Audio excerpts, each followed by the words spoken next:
اوس منګه راځو اعرابو طرف ته. نو ګوره د اعراب په اعتبار سره د اسم متمکن اصل کې دي 16 قسمونه، لیکن د دغې 16 اقسامو بیانولو نه مخکې لږ تمهید په ذهن کې کیدی. اولنۍ خبره دا ده چې ګوره د اسم اعراب چې کوم دی دا درې دي: رفع، نصب او جر. او په ترکیب کې چې کومه اسم متمکن معرب واقع کیږي نو د هغې درې صورتونه دي، درې قسمونه دي. یو بنا بر فاعلیت، بنا بر مفعولیت او بنا بر اضافت، یعنی فاعل جوړیدل، مفعول جوړیدل. وس دا من خبره کړې وه چې رفع اصل کې دلالت کوي په فاعل باندې، او د فاعل بعض توابع دي که نه، لکه نائب فاعل شو وغیره وغیره. مبتدا شو، خبر شو.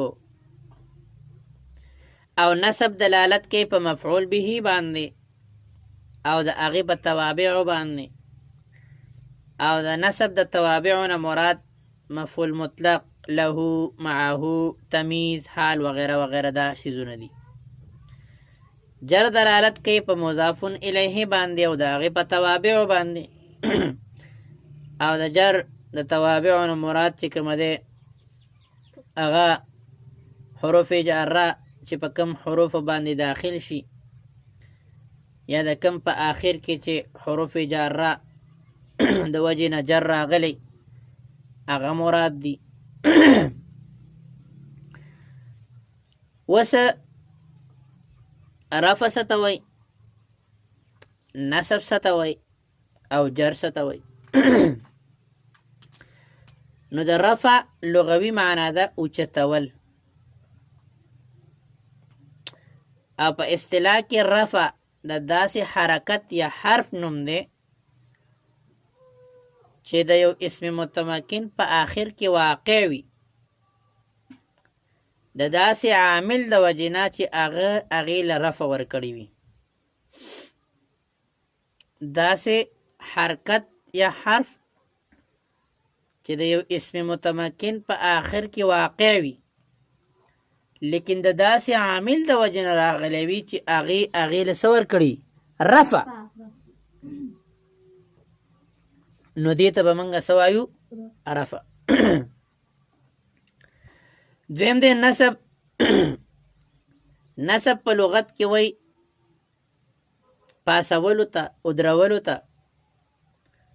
او په اصطلاح کې نسب د داسې حرکت یا حرف نوم دی چې د یو اسم متمکن په آخر کې واقع وي، د داسې عامل د وجې نه چې هغې ورله نسب ورکړی، یعنی عامل ناسب د وجې نه. لکه مثال طور باندې موږ وایو رأیتو زیدن.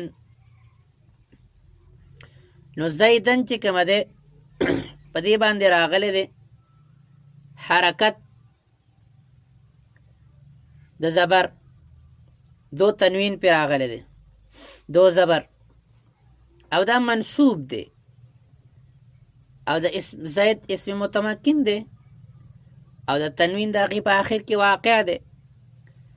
لیکن دلته د دې په ابتدا کې یو عامل راغلی دی، هغه رأیتو دی.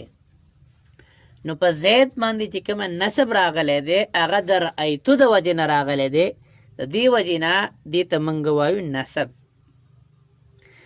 او جر په لغت کې وایي راښکو ته، او په اصطلاح کې جر داسې حرکت یا حرف ته وایي چې د یو اسم متمکن په آخر کې واقع وي، لیکن د داسې عواملو د وجې نه چې هغې دې له څه ورکړی، جر ورکړی. لکه مثلا موږ وایو مررتو بزیدین. نو زیدین دا اسم متمکن دی، په دې باندې جر راغلی دی، دو زیر دا مجرور دی، او عامل د دې باده، با جاره. نو لہذا دې ته څه وایي، دې ته وایي جر، دې ته څه وایي، جر. وس راځو چې د رفع څومره صورتونه دي، د نصب څومره صورتونه دي، او د جر څومره صورتونه دي. نو رفع به راځي په شپږ صورتونو کې. اولنی صورت دا دی ضمه لفظي، ضمه تقدیری، واو لفظي، واو تقدیری، الف لفظي او الف تقدیری. دا د رفع صورتونو شو. مخکې ان شاء الله چې کله منګه دا 16 اقسام وایو نو په هغې کې به دا بیا فټ کوو که خیر و. نو شپږ صورتونه تاسو صرف پرټه باندې یاد کړئ. ضمه لفظي، ضمه تقدیری، واو لفظي، واو الف لفظي او الف تقدیری. امید دی دا په سمجھ کې راغلی. او نصب دا راځي په اتو صورتونو کې. فتحه لفظي، فتحه تقدیری، کسره لفظي، کسره تقدیری، یای لفظي، یای تقدیری، الف لفظي او الف تقدیری. نو په دې کې صرف یا اضافي شو. صحیح ده؟ یای لفظي او یای هغه شپږ صورتونه شو او دا څو شو؟ 8. چې 8 8 او چې 14 8 او چې 14. او جرم په شپږ صورتونو کې واقع کیږي. کسره لفظي، کسره تقدیری، فتحه لفظي، فتحه تقدیری، یای لفظي او یای تقدیری. نو څو شو؟ 20. ټول څو صورتونه شو؟ 20. رفع په شپږ صورتونو کې، نصب په 8 صورتونو کې او جره په 6 صورتونو کې. اوس په زه تاسو ته یم ګوره د اعرابو ابتداءً دوه قسمونه دي. یو ته اعراب بالحرکت او یو ته اعراب بالحرف. اعراب بالحرکت هغه اعراب ته وایي چې د زبر زیر پیش په صورت کې راغلی. زبر زیر پیش په صورت کې راغلی. او اعراب بالحرف هغه اعراب ته وایي چې هغه د حروف په صورت کې راغلی. واو الف او یا په صورت کې راغلی. د واو الف او یا په صورت کې راغلی. پوه شوئ؟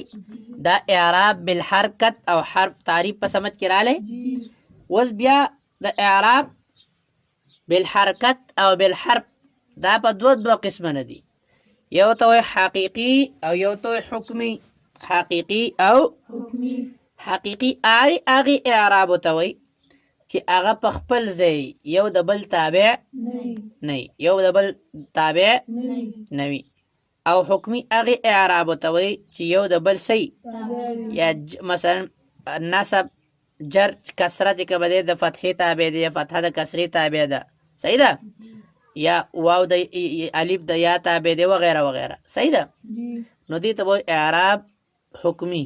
اعراب نو بیا د ټولو اقسام جوړېږي. مثلا اعراب بالحرکت لفظي حقیقي. پوه نشئ؟ اعراب بالحرکت لفظي حکمي. صحیح ده؟ اعراب بالحرکت تقدیری حقیقي. اعراب بالحرکت تقدیری حکمي. صحیح شو؟ څلور شو که نه؟ او بیا اعراب بالحرف ته راشه. اعراب بالحرف لفظي حقیقي. صحیح ده؟ اعراب بالحرف لفظي حکمي. اعراب بالحرف تقدیری حقیقي او اعراب بالحرف تقدیری حکمي. او یو به پکې موږ راشو اعراب مشترک. اعراب مشترک. پوه نه شوئ تاسو؟ څو قسمونه شو ده؟ 4 نه که نه؟ 8 نه؟ 9 نه؟ بیوقوف خانې. څو شو؟ 7 شو. څو شو؟ 7. څو؟ 7. اعراب بالحرکت لفظي حقیقي، اعراب بالحرکت لفظي حکمي، اعراب بالحرکت تقدیری حقیقي او اعراب بالحرکت تقدیری حکمي. 4 شو. 4 دا شو. 9 شو. صحیح وی. اعراب بالحرف لفظي حقيقي، اعراب بالحرف لفظي حكمي، اعراب بالحرف تقديري حقيقي او اعراب بالحرف تقديري حكمي او اعراب نسوشو نوشو سوشو نوشو. سو شو نو شو نو دا نو اعراب به موږ جاری کوو سو اعراب به جاری کوو نو اعراب به موږ جاری